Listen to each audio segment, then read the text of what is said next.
স্বাগতম তোমাদের প্রিয় চ্যানেল অধ্যয়ন শুরু করার আগে বইটি খুলে রাখুন আর আমার সাথে পড়তে থাকুন। আমাদের এই ছোট্ট চ্যানেলটি সাবস্ক্রাইব করতে ভুলবেন না। চলুন শুরু করি। Chapter 3 Rise of British Supremacy, a Backgrounder, Emergence of Imperialism in Europe and Arrival of Europeans in India. The third theme of 18th century Indian polity was the rise of the British supremacy in India. It inaugurated a new phase in the history of India. For the purpose of your convenience, this theme has been dealt with in 2 chapters. In this chapter, you will learn about why and how the British came to India. In the subsequent chapter, you will become familiar with how the British subsequently expanded their influence. 18 শতকের ভারতীয় রাজনীতির তৃতীয় theme ছিল ভারতে British আধিপত্যের উত্থান। এটি ভারতের ইতিহাসে একটি নতুন পর্বের উদ্বোধন করেছিল। আপনার সুবিধার জন্য এই থিম 2টি অধ্যায়ে মোকাবেলা করা হয়েছে। এই অধ্যায় আপনি কেন এবং কিভাবে ব্রিটিশরা ভারতে এসেছিল সে সম্পর্কে শিখবেন। পরবর্তী অধ্যায় আপনি কিভাবে ব্রিটিশরা পরবর্তীকালে তাদের প্রভাব বিস্তার করেছিল তার সাথে পরিচিত হবেন। The British came to India in the context of the emergence of capitalism and modern imperialism in Europe. Both these systems had deep roots in the past patterns of European socio-economic evolution. Thus, the first half of the chapter provides you a brief survey of socio-economic developments in Europe from the 14th to the 19th century leading to the emergence of capitalism and imperialism in Europe. It introduces you to the decline of feudalism in Europe and the emergence of new ideas which prompted the geographical discoveries, overseas trade and colonization, thus helping you understand the nature of British imperialism in India. ইউরোপে পুঁজিবাদ ও আধুনিক সাম্রাজ্যবাদের উত্থানের প্রেক্ষাপটে ব্রিটিশরা ভারতে এসেছিল। ইউরোপীয় সামাজিক বিবর্তনের অতীত নিদর্শনে এই উভয় ব্যবস্থারই গভীর শিকড় ছিল। এইভাবে অধ্যায়ের প্রথমার্ধে আপনাকে 14তম থেকে 19 শতকের মধ্যে ইউরোপের সামাজিক উন্নয়নের একটি সংক্ষিপ্ত জরিপ প্রদান করে যা ইউরোপে পুঁজিবাদ এবং সাম্রাজ্যবাদের উত্থানের দিকে পরিচালিত করে। এটি আপনাকে ইউরোপে সামন্তবাদের পতন এবং নতুন ধারণার উত্থানের সাথে পরিচয় করিয়ে দেয় যা ভৌগোলিক আবিষ্কার, বিদেশি বাণিজ্য এবং উপনিবেশকে প্ররোচিত করে। এইভাবে আপনাকে ভারতে ব্রিটিশ সাম্রাজ্যবাদের প্রকৃতি বুঝতে সাহায্য করে। In the 14th century, significant changes occurred in Europe. Capitalism began replacing the feudal economy in society. This opened a new chapter in the history of the world. This is because capitalism as a system is based on profit-making. It is always looking for new markets and more profits. Capital accumulates and seeks outlets for reinvestment for future profits. Expansion of capitalist system, therefore, was worldwide, engulfing many other economies, societies and cultures. 14 শতকে ইউরোপে উল্লেখযোগ্য পরিবর্তন ঘটেছে। পুঁজিবাদ সামন্ত অর্থনীতি ও সমাজকে প্রতিস্থাপন করতে শুরু করে। এটি বিশ্বের ইতিহাসে এক নতুন অধ্যায়ের সূচনা করেছে। এর কারণ হল পুঁজিবাদ একটি ব্যবস্থা হিসাবে মুনাফা অর্জনের উপর ভিত্তি করে। এটি সর্বদা নতুন বাজার এবং আরও লাভের সন্ধান করে। পুঁজি জমা হয় এবং ভবিষ্যতের লাভের জন্য পুনর্বিনিয়োগের জন্য আউটলেট খোঁজে। তাই পুঁজিবাদী ব্যবস্থার বিস্তৃতি বিশ্বব্যাপী অন্যান্য অনেক অর্থনীতি, সমাজ এবং সংস্কৃতিকে আচ্ছন্ন করে রেখেছিল। Thus, the second half of the chapter explains to you in greater detail the 15th century, when the Europeans went out in the world. Henceforth world history got closely related to developments in Europe. Industrial revolution and capital formation in Europe led to the search for new markets. Asia and Africa were the ideal grounds for colonial powers to make their fortune. Different trading companies were formed in Europe to carry out external trade. Soon there was clash of interests and struggles started among the colonial powers, the Portuguese, the Dutch, the French and the English. From this struggle, the English East India Company emerged victorious and established its monopoly over Indian trade. এইভাবে অধ্যায়ের দ্বিতীয়ার্ধ আপনাকে 15 শতকে আরও বিশদভাবে ব্যাখ্যা করে, যখন ইউরোপীয়রা পৃথিবীতে চলে গিয়েছিল। এরপর থেকে বিশ্ব ইতিহাস ইউরোপের উন্নয়নের সাথে ঘনিষ্ঠভাবে জড়িত। ইউরোপে শিল্প বিপ্লব এবং পুঁজি গঠনের ফলে নতুন বাজারের সন্ধান শুরু হয়। এশিয়া ও আফ্রিকা ছিল ঔপনিবেশিক শক্তির জন্য তাদের ভাগ্য গড়ার আদর্শ ক্ষেত্র। বাহ্যিক বাণিজ্য পরিচালনার জন্য ইউরোপে বিভিন্ন বাণিজ্য কোম্পানি গঠিত হয়েছিল। শীঘ্রই ঔপনিবেশিক শক্তি পর্তুগিজ, ডাচ, ফরাসি এবং ইংরেজদের মধ্যে স্বার্থের সংঘাত ও সংগ্রাম শুরু হয়। এই সংগ্রাম থেকে ইংরেজ ইস্ট ইন্ডিয়া কোম্পানি বিজয়ী হয় এবং ভারতীয় বাণিজ্যে তাদের একচেটিয়া আধিপত্য প্রতিষ্ঠা করে। Emergence of capitalism and imperialism in Europe. Socioeconomic changes in Europe 14th century onwards. ইউরোপে ক্যাপিটালিজম এবং সাম্রাজ্যবাদের উত্থান। ইউরোপে সামাজিক পরিবর্তন 14 শতকের পর। One of the significant landmarks of the 18th century was the competition among various European colonial powers to establish their hegemony over the Indian subcontinent. Why did the various European countries jump into fierce competition to establish a colonial empire? This can be understood in the context of socio-economic developments of Europe from the 14th century onwards, which led to expansion of European nations for trade and markets, finally giving rise to European capitalism and imperialism. 18 শতকের একটি উল্লেখযোগ্য landmark ছিল ভারতীয় উপমহাদেশে তাদের আধিপত্য প্রতিষ্ঠার জন্য বিভিন্ন ইউরোপীয় ও উপনিবেশিক শক্তির মধ্যে প্রতিযোগিতা। কেন ইউরোপের বিভিন্ন দেশ ঔপনিবেশিক সাম্রাজ্য প্রতিষ্ঠার জন্য তীব্র প্রতিযোগিতায় ঝাঁপিয়ে পড়ে। এটি 14 শতকের পর থেকে ইউরোপের সামাজিক উন্নয়নের প্রেক্ষাপটে বোঝা যায়, যা বাণিজ্য ও বাজারের জন্য ইউরোপীয় দেশগুলির সম্প্রসারণ ঘটায়, অবশেষে ইউরোপীয় পুঁজিবাদ এবং সাম্রাজ্যবাদের জন্ম দেয়। The prominent socio-economic changes may be understood as follows. The European feudal crisis, 14th century. Renaissance and Reformation, 14th to 16th century. Geographical exploration and colonization, 15th century. Merchant capitalism, 16th and 17th centuries. Emergence of organized trade.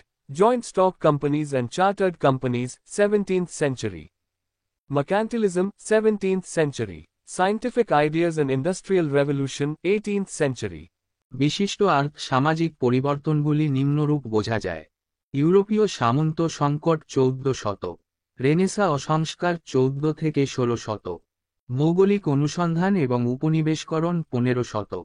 বণিক পুঁজিবাদ 16তম এবং 17 শতক। সংগঠিত বাণিজ্যের উত্থান, joint stock company এবং chartered company 17 শতক। Mercantilism 17 শতক। বৈজ্ঞানিক ধারণা এবং শিল্প বিপ্লব 18 শতক।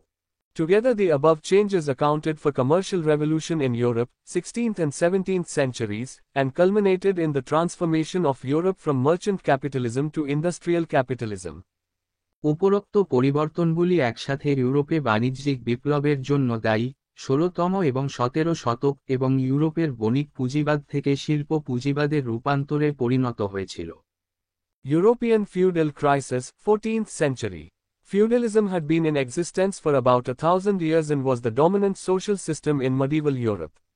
Under this system, the nobility held lands from the crown in exchange for military service, and vassals were in turn tenants of the nobles, while the peasants, serfs, had to live on their lord's land and give him homage, labor, and a share of the produce, notionally in exchange for military protection. ইউরোপীয় সামন্ত সংকট 14 শতক। সামন্তবাদ প্রায় 1000 বছর ধরে বিদ্যমান ছিল এবং মধ্যযুগীয় ইউরোপে প্রভাবশালী সমাজ ব্যবস্থা ছিল। এই ব্যবস্থার অধীনে সম্ভ্রান্ত ব্যক্তিরা সামরিক চাকরির বিনিময়ে ক্রাউনের কাছ থেকে জমি ধারণ করত এবং ভাসালরা ছিল অভিজাতদের প্রজাদের, যখন কৃষকদের সার্ফ তাদের প্রভুর জমিতে বসবাস করতে হতো এবং তাকে শ্রদ্ধা, শ্রম এবং অংশ দিতে হতো। পণ্যের ধারণাগতভাবে সামরিক সুরক্ষার বিনিময়ে। Hence, the whole of feudal society was based on ties of dependence. The strong needed the weak as dependents to serve them. The economy and society was primarily land-based. The bottom of the social hierarchy consisted of peasants or serfs who were bound to serve their masters or lords. These lords in turn served their overlords. The Christian church with its clergy was extremely powerful in the feudal society. তাই সামন্ত সমাজের পুরোটাই ছিল নির্ভরতার বন্ধনের উপর ভিত্তি করে। শক্তিশালীদের তাদের সেবা করার জন্য নির্ভরশীল হিসাবে দুর্বলদের প্রয়োজন। অর্থনীতি ও সমাজ ছিল মূলত ভূমিভিত্তিক। সামাজিক শ্রেণীবিন্যাসের নিচের অংশে ছিল কৃষক বা দাস যারা তাদের প্রভু বা প্রভুদের সেবা করতে বাধ্য ছিল। এই প্রভুরা পালাক্রমে তাদের প্রভুদের সেবা করত। সামন্ততান্ত্রিক সমাজে খ্রিস্টান চার্চ তার পাদ্রীদের সাথে অত্যন্ত শক্তিশালী ছিল। By the 14th century, limits to growth of feudal society had been reached and the feudal society of Europe was in a crisis. Technology and resources could not keep pace with the rise in population. Accordingly, when Black Death plague spread from 1348 onwards, it wiped out people in large numbers, resulting in abandoning of cultivable land and decline in agricultural production. Consequently, the income of the feudal lords also declined, and they reacted by attempting a tightening of their feudal control over the peasants. The peasants resisted, and the 14th and 15th centuries were marked by a series of peasant rebellions all over Europe. 14 শতকের মধ্যে সামন্ত সমাজের বৃদ্ধির সীমা পৌঁছে গিয়েছিল এবং ইউরোপের সামন্ত সমাজ একটি সংকটের মধ্যে ছিল। প্রযুক্তি ও সম্পদ জনসংখ্যা বৃদ্ধির সাথে তাল মিলিয়ে চলতে পারেনি। তদনুসারে 1348 সাল থেকে ব্ল্যাক ডেথ প্লেগ ছড়িয়ে পড়লে এটি প্রচুর পরিমাণে মানুষকে নিশ্চিহ্ন করে দেয়, ফলস্বরূপ চাষযোগ্য জমি পরিত্যাগ করে এবং কৃষি উৎপাদন হ্রাস পায়। ফলস্বরূপ সামন্ত প্রভুদের আয়ও হ্রাস পায় এবং তারা কৃষকদের উপর তাদের সামন্ততান্ত্রিক নিয়ন্ত্রণ কঠোর করার চেষ্টা করে প্রতিক্রিয়া দেখায়।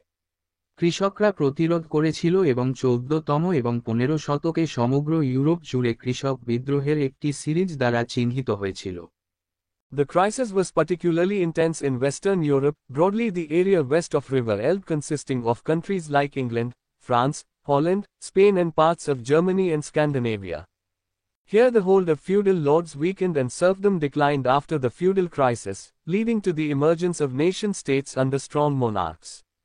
On the contrary, in Eastern Europe, the region of present-day Poland, Romania, Bulgaria, Hungary, former USSR, etc., the landlords succeeded in subjugating the serfs and serfdom consolidated after the crisis. As a result of this, Eastern Europe lagged behind Western Europe in trade, industry and urbanization. পশ্চিম ইউরোপে বিস্তৃতভাবে এলবে নদীর পশ্চিমের এলাকা England, France, Holland, Spain এবং Germany এবং স্ক্যান্ডিনেভিয়ার কিছু অংশ নিয়ে গঠিত এই সংকট বিশেষভাবে তীব্র ছিল। এখানে সামন্ত প্রভুদের দখল দুর্বল হয়ে পড়ে এবং সামন্ত সংকটের পর দাসত্ব হ্রাস পায়, যার ফলে শক্তিশালী রাজাদের অধীনে জাতিরাষ্ট্রের উত্থান ঘটে। বিপরীতে পূর্ব ইউরোপে বর্তমান পোল্যান্ড, রোমানিয়া, বুলগেরিয়া, হাঙ্গেরি, প্রাক্তন ইউএসএসআর ইত্যাদি অঞ্চল ভূস্বামীরা ক্রাইসিস এবং ক্রাইসিসের পরে একত্রীকৃত স্বার্থদের বশীভূত করতে সফল হয়েছিল। এর ফলে পূর্ব ইউরোপ বাণিজ্য, শিল্প ও নগরায়নে পশ্চিম ইউরোপের চেয়ে পিছিয়ে পড়ে।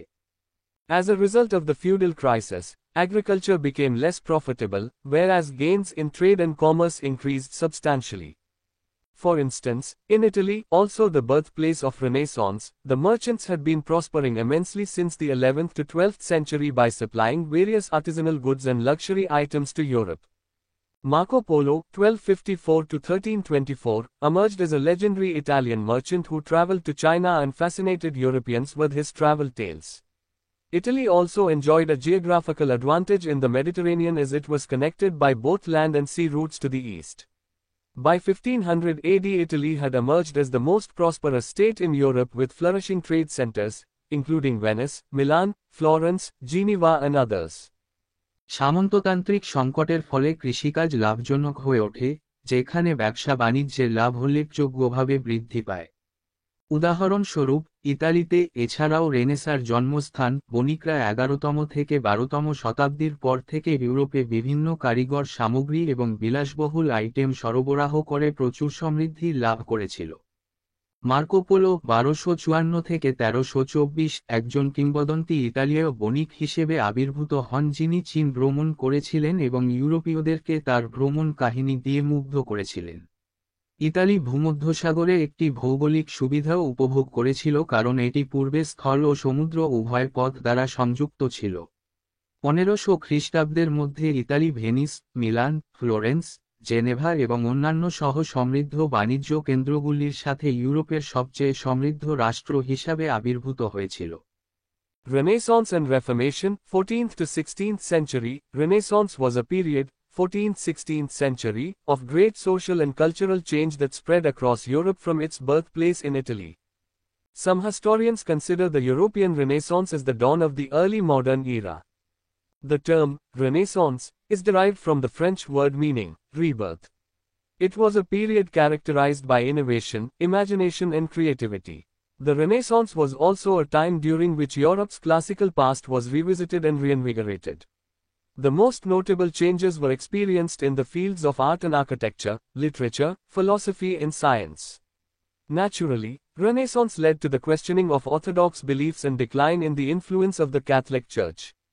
রেনেসা ও সংস্কার 14তম থেকে 16তম শতক। রেনেসা ছিল একটি মহান সামাজিক ও সাংস্কৃতিক পরিবর্তনের একটি সময়কাল 14তম 16তম শতাব্দী, যা ইতালিতে তার জন্মস্থান থেকে ইউরোপ জুড়ে ছড়িয়ে পড়ে। কিছু ইতিহাসবিদ ইউরোপীয় রেনেসাকে প্রারম্ভিক আধুনিক যুগের ভোর বলে মনে করেন। রেনেসা শব্দটি ফরাসি শব্দ থেকে এসেছে যার অর্থ পুনর্জন্ম। এটি এমন একটি সময় ছিল যা উদ্ভাবন, কল্পনা এবং সৃজনশীলতার দ্বারা চিহ্নিত করা হয়েছিল। রেনেসাও এমন একটি সময় ছিল যখন ইউরোপের ধ্রুপদী অতীত পুনর্বিবেচনা করা হয়েছিল এবং পুনরুজ্জীবিত হয়েছিল। শিল্প ও স্থাপত্য, সাহিত্য, দর্শন এবং বিজ্ঞানের ক্ষেত্রে সবচেয়ে উল্লেখযোগ্য পরিবর্তনগুলি অনুভূত হয়েছিল। স্বাভাবিকভাবেই রেনেসার ফলে গোড়া বিশ্বাস নিয়ে প্রশ্ন ওঠে এবং ক্যাথলিক চার্চের প্রভাবে পতন ঘটে। The Reformation was a 16th century movement for the reform of abuses in the Roman Church ending in the establishment of the Reformed and Protestant churches. Such a development had widespread impact and Reformation emerged as a religious, political, intellectual and cultural upheaval that splintered Catholic Europe, setting in place the structures and beliefs that would define the continent in the modern era. সংস্কারটি ছিল 16 শতকের একটি আন্দোলন যা Roman চার্চের অপব্যবহার সংস্কারের জন্য সংস্কারকৃত এবং প্রোটেস্ট্যান্ট চার্চ প্রতিষ্ঠায় শেষ হয়। এই ধরনের একটি উন্নয়ন ব্যাপক প্রভাব ফেলেছিল এবং সংস্কার একটি ধর্মীয়, রাজনৈতিক, বুদ্ধিবৃত্তিক এবং সাংস্কৃতিক উত্থান হিসাবে আবির্ভূত হয়েছিল যা ক্যাথলিক ইউরোপকে বিভক্ত করে, আধুনিক যুগে মহাদেশকে সংজ্ঞায়িত করে এমন কাঠামো এবং বিশ্বাস স্থাপন করে। In the 14th century, Europe simultaneously entered the period of Renaissance even as its feudal society was being questioned and transformed in many ways. Europeans, particularly the rising class of traders and bankers, who constituted the new middle class of Europe, began to question the subordination of the individual to the hierarchies of the feudal age. 14 শতকে Europe একই সাথে রেনেসার যুগে প্রবেশ করে, এমনকি তার সামন্ত সমাজকে প্রশ্নবিদ্ধ করা হয়েছিল এবং বিভিন্ন উপায়ে রূপান্তরিত হয়েছিল। ইউরোপীয়রা, বিশেষ করে ব্যবসায়ী এবং ব্যাংকারদের ক্রমবর্ধমান শ্রেণী, যারা ইউরোপের নতুন মধ্যবিত্ত শ্রেণী গঠন করেছিল, সামন্ত যুগের শ্রেণীবিন্যাসের প্রতি ব্যক্তির অধীনতা নিয়ে প্রশ্ন তুলতে শুরু করে। Geographical exploration and colonization, 15th century, several factors contributed in the discovery of new routes and lands. Italian and Arab monopoly over old trade routes. Soon the other countries of Europe had become eager to break the Italian monopoly over trade. But in 1453, Constantinople was captured by the Ottoman Turks and the old Red Sea trade route now became a state monopoly of the Islamic rulers. Other known routes were also controlled either by the Arabs or the Italians who refused to share them with emerging European nations. In such circumstances, the Western European states, particularly Portugal and Spain, were keen to search for new routes to India and the Spice Islands in Indonesia, then known as East Indies. মৌগলিক অন্বেষণ এবং উপনিবেশকরণ 15 শতক নতুন root এবং ভূমি আবিষ্কারে বেশ কয়েকটি কারণ অবদান রাখে। পুরানো বাণিজ্য পথের ওপর ইতালীয় ও আরবদের একচেটিয়া আধিপত্য শীঘ্রই ইউরোপের অন্যান্য দেশ বাণিজ্যের ওপর ইতালীয় একচেটিয়া আধিপত্য ভাঙতে আগ্রহী হয়ে ওঠে। কিন্তু 1453 সালে কনস্টান্টিনোপল অটোমান তুর্কিদের দ্বারা দখল করা হয় এবং পুরানো লোহিত সাগর বাণিজ্য রুটটি এখন ইসলামী শাসকদের রাষ্ট্রীয় একচেটিয়া অধিকারে পরিণত হয়। অন্যান্য পরিচিত রুটগুলিও আরব বা ইতালীয়দের দ্বারা নিয়ন্ত্রিত ছিল যারা উদীয়মান ইউরোপীয় দেশগুলির সাথে তাদের ভাগ করতে অস্বীকার করেছিল। এই ধরনের পরিস্থিতিতে পশ্চিম ইউরোপীয় রাষ্ট্রগুলি, বিশেষ করে পর্তুগাল এবং স্পেন, ভারত এবং ইন্দোনেশিয়ার স্পাইস দ্বীপপুঞ্জে, তখন পূর্ব ইন্ডিজ নামে পরিচিত, নতুন রুট অনুসন্ধান করতে আগ্রহী ছিল। Rise of nation-states. The rise of nation-states under strong monarchs in the 15th century also promoted geographical explorations, and most of the early European explorers were state-sponsored. জাতিরাষ্ট্রের উত্থান 15 শতকে শক্তিশালী রাজাদের অধীনে জাতিরাষ্ট্রের উত্থান ও ভৌগোলিক অনুসন্ধানকে উন্নীত করেছিল এবং বেশিরভাগ প্রাথমিক ইউরোপীয় অভিযাত্রীরা রাষ্ট্রীয় পৃষ্ঠপোষকতা করেছিলেন।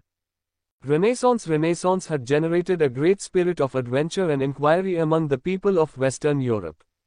Technological advancements in the form of availability of compass, gunpowder and maps also fostered the spirit of travel and exploration. Renaissance পশ্চিম ইউরোপের জনগণের মধ্যে দুঃসাহসিক এবং অনুসন্ধানের একটি দুর্দান্ত চেতনা তৈরি করেছিল। কম্পাস, গানপাউডার এবং মানচিত্রের প্রাপ্যতার আকারে প্রযুক্তিগত অগ্রগতি ও ভ্রমণ এবং অন্বেষণের চেতনাকে উৎসাহিত করেছে। Spirit of God, glory and gold, the explorers were also driven by the zeal to spread Christianity in new lands, return home with fabulous riches and achieve glory, popularly known as the spirit of God, glory and gold. ঈশ্বর, গৌরব এবং স্বর্ণের আত্মা অভিযাত্রীরা নতুন দেশে খ্রিস্টধর্ম ছড়িয়ে দেওয়ার, অসামান্য সম্পদ নিয়ে বাড়ি ফিরে যাওয়ার এবং গৌরব অর্জনের উদ্যোগের দ্বারা চালিত হয়েছিল, যা ঈশ্বর, গৌরব এবং স্বর্ণ এর আত্মা হিসাবে পরিচিত। In 1487, Bartholomew Dias of Portugal reached the southernmost tip of Africa, named Cape of Good Hope. In 1492, Christopher Columbus of Spain set out to reach India but discovered America instead. 1487 সালে পর্তুগালের বার্থোলোমিউ ডিয়াজ আফ্রিকার দক্ষিণতম প্রান্তে পৌঁছেছিলেন, Cape of good হোপের নাম।